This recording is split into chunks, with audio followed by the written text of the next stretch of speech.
waxaad moodaa ummadan waliba marka dhinac laga eego ilaa boobihii maalintaanu qadaynay noo jawaabay ilaa iyo balaakigii hadlay ilaa iyo waad ogeydeen ramaaxi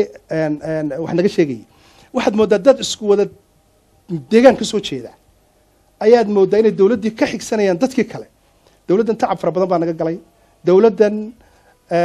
annagaa dee musabixii iyo xukuumadda kulmiya raggii ugu firfircoonaa baanu haynay saaray marka shaksiga meel soo fadhiya ama deegaan ahaan amba beel ahaan ku difaacaya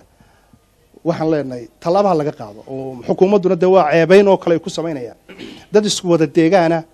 oo hadday tahay boobe hadday tahay balaaki hadday tahay cabdifataax hadday tahay cali gurey hadday tahay markaa dee dawladdaydii anigu aan dhisay in layga xigsado maaha cabdifataax waxaan kala garan waayay safiirnimadii jabuuti ee uu joogay somaliland wuxuu u bedeshay inuu wasiir ka noqdo jabuuti waayo uu difaacayay dawladda jabuuti buu difaacayay annaga abuu naaflagaadeeyey aniga xilkayga wuxuu yidhi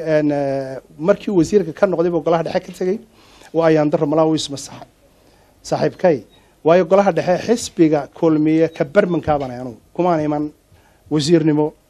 waxaan ku imi si rasmiya deegaan ahaan baan ku imi waanan ka tirsanay xisbiga afkiisana waan ku hadli karaa ka xukuumaddan ku hadli karnaa waxa weeyaan ciidina nagama xigsanayso dalkan iyo dadkan waa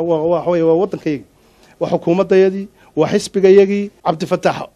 waa cawsiyo biyo ku nool cawsiyo biyo ku noosh waa taqaanaan dee luqmaan umla cawsiyo biyo ku noosh ma qado in badan kama maqnaato biyaha dawladda federaalka ah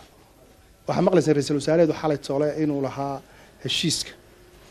in somaliland ee saddex gosoodka ay la gashay waanu waxba kamaan ogeyn shaqana kuma lihin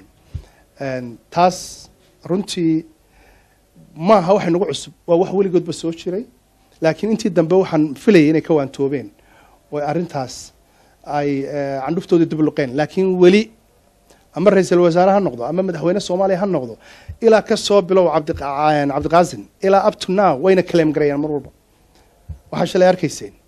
in balcadna ay shabaab qabsadeen afgooyana ay dhinacan ka soo galeen ninka xamar joogay ra-iisul wasaaraha containerka ku jira lagu ilaalinayo ee labada dhinacba laga joogo ee amison iyo ciidamo dabadaha laga keenay ay ilaalinayaan inuu yidhahdo heshiiska ka dhacaya somaliland dawladda somaliland iyo heshiiska berbere saddex goysoodka ayaanan macnii waxba ka ogeyn awoodna aanu leeyahay waa ayaan darro wey wax aad iyo aad loola yaabo weeye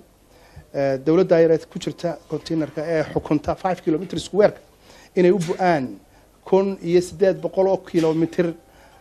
dal u jira waa mar subxaan loo taas kale waa riyooyinka un bay ka mid tahay una hirgeli